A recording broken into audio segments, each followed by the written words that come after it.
I feel like that's a good thing when the sheriff doesn't want to break the law. What a concept. Yeah. What a Yeah. concept. Also, a really interesting turn, and we've talked about this on the podcast before, of the Republicans crying that they wanted local control. That was the most important, that you get down to where your community's at and you have your community elected leaders who know you and know what the community needs, and they enact what the community needs.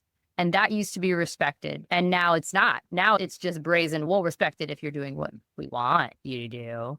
Otherwise, no, you don't get to do what you want to do, or you don't get to elect your own county supervisors how you want. This is all part of it. And this is not an ACAB guy. Again, this is literally a Republican sheriff, right? This is someone who is trying to do the job he was elected to do. So it's just a stepping out of line thing. Like when Reynolds primaried all the Republicans that didn't want to vote for private school vouchers. I think that's a really important tie-in, because what this is doing is she's going to yank the funding out from this entire county, right, based on this Facebook post that they didn't care for. And what will it signal, right? If this goes through, if this lawsuit is successful, just putting a pin in like what the impact that Winnebago County losing all of this state funding will have, right, on the people that get assistance from the county government. What will happen to Rock Roads? What will happen to any of the sprawling things that the county government's involved in?